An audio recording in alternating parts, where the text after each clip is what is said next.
more important would be to build the bridges of minds and hearts.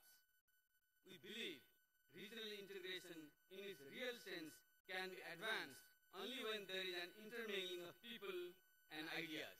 We note with satisfaction that the South Asian University has entered into the second year of its intake. It is an important achievement that should be complemented by similar other efforts to encourage people-to-people contact, including through collective promotion of culture, music, sports, entertainment, and intra-regional tourism. It is gratifying to note that the idea of creating South Asia Forum as a mechanism for public-private partnership has been realized. The unique nature of this forum may be preserved with an expanded base of participation in the future. Mr. Chairman, trade constitutes the lifeblood of economic prosperity, and it should be treated as such. Favorable trade and investment environment kindles economic growth, helps improve the living standards, and facilitates greater interaction among the people. Elsewhere, we have seen examples of prosperity bringing about peace and stability, which in turn helps consolidate democracy and mutuality of interests. There is no reason why such an experience cannot be emulated in our region with full implementation of SAFTA in its letter and spirit. Effectiveness of SAFTA is contingent upon crucial factors such as removal of trade barriers, reduction of items in the sensitive lists, substantive and workable trade facilitation measures, and smooth transit facilities. Overcoming the hardships and capacity constraints that the LDCs in the SAARC family suffer becomes important for them to be able to augment their share of trade in the region.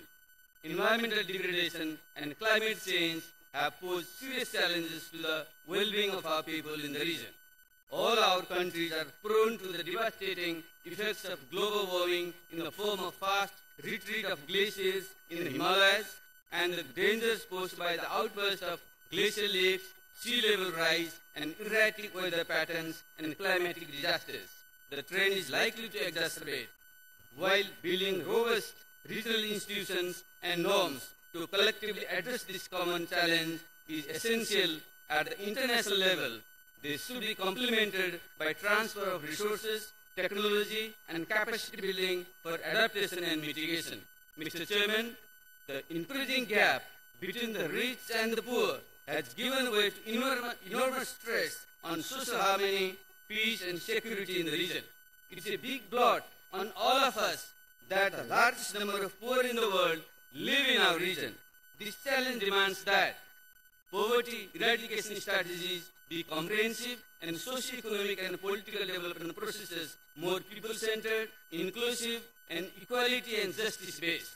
Some of the internationally acclaimed poverty eradication strategies, such as Rural Microcredit Scheme, have their origins in South Asia.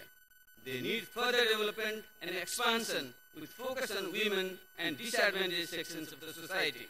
Despite some quantitative changes, the fundamental politico-economic characteristics of our societies on basic class relations cannot be assumed to have undergone any qualitative change, as long as we continue to lack on objective and holistic approach to development and fail to locate the solution in the need to bring about structural change in the existing archaic and retrograde relations of production, especially in the vast countryside.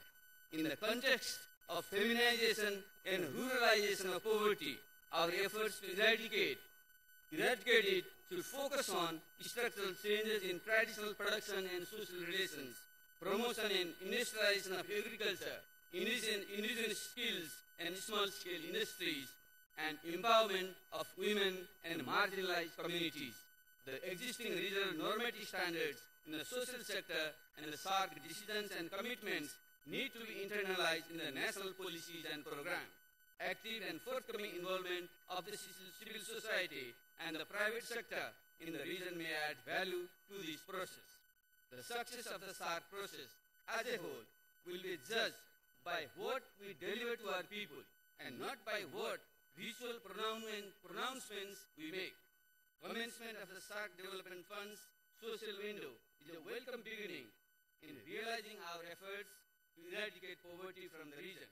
Its activities can be made more effective if they are harmonized with the priority areas enunciated in the SAARC Social Charter and the SAARC Development Goals. Early opening up of the fund's infrastructure and economic window is important for it to be able to bring tangible results with wider impact on the lives of the masses in the region. Peace and security are some of the most important prerequisites for a harmonious society.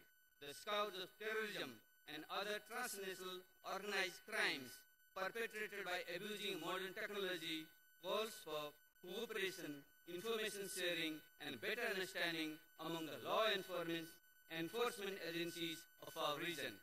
While we have defined norms and mechanisms to deal with such a menace, enhancing efficacy of these mechanisms and continuous strengthening of the legal framework in tune with the changing complexities would be a useful strategy to pursue. We are committed to work closely with fellow SAARC member states in our fight against such crimes. Mr. Chairman, while we get thrilled with the international perception that the 21st century belongs to Asia, South Asia should by all means prepare itself to act and reap its fair share in the process. We, the leaders, should rise up to the challenge as our enterprising people rightly expect from us to create enabling environment and provide ways and means for them to fully unleash their potentials. This will surely help change the face of our region. The best we can do in the long run would be to synergize all our efforts based on the complementarities of South Asia and to realize the objectives of greater integration of the region leading to the South Asian Economic Union as envisioned by the 11th SAARC Summit in Kathmandu. For this, we need to think and act beyond the book of business as usual attitude and collectively remove barriers and impediments and redeploy our combined efforts to reinforce the bonds of South Asian unity. As a founder and committed member of SAARC, Nepal stands ready to play her due role in the family of South Asian nations. Let us turn South Asia into a powerhouse of growth and development and a beacon of human civilization in the 21st century. Let us collectively think big and act big. Thank you.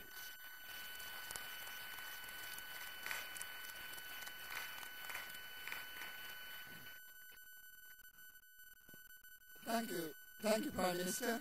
And thank you for the very kind words addressed to me and the Maldives.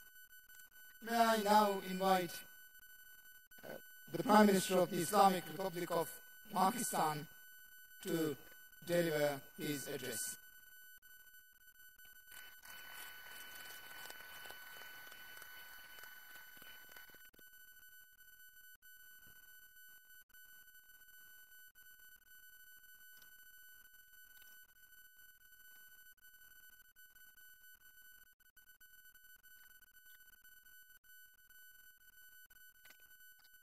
Bismillahirrahmanirrahim.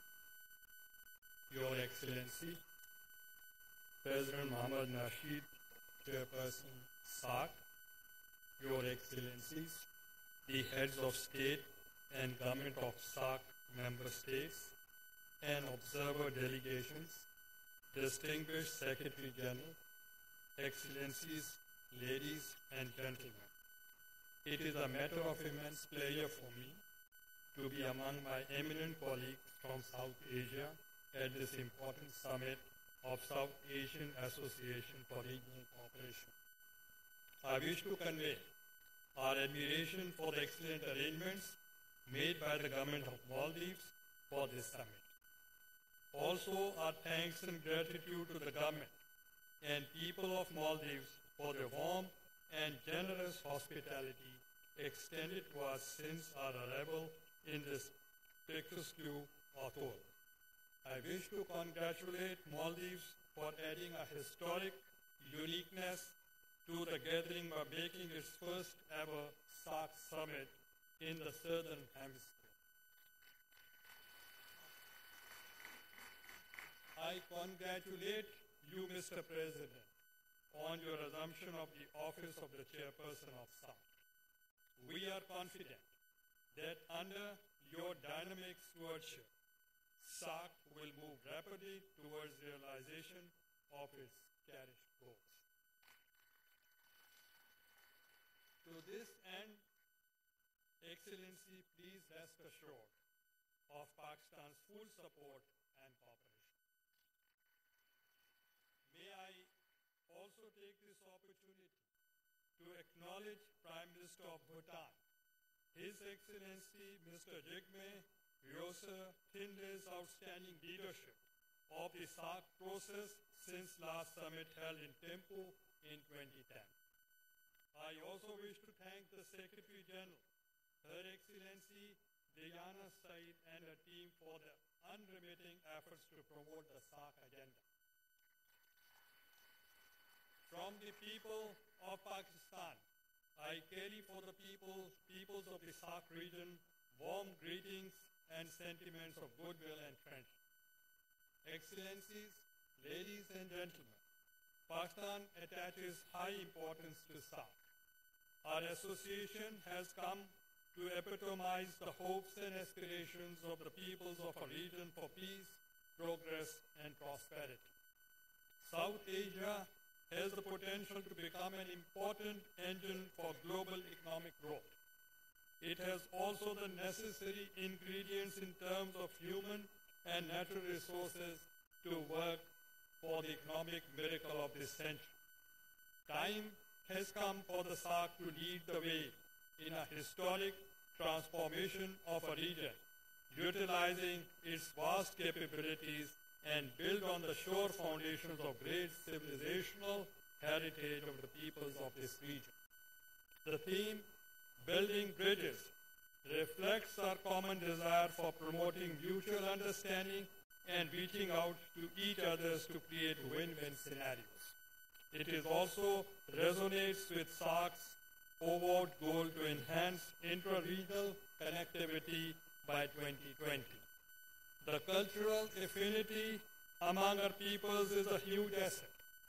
Shared geography and history has culminated in a unique synthesis of culture and traditions. In many ways, South Asia is unique. We must place our people at the center of SAARC processes.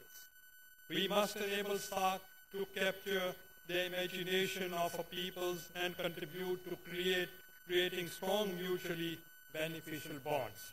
This alone will assure a glorious future of peace and prosperity. Building bridges is an apt theme to set the future trajectory of SAARC. An important aspect of this is the promotion of the spirit of harmony and peace. SAARC can contribute immensely towards building a trust surplus. Bridging of differences and resolution of disputes can impart new dynamism to SAARC.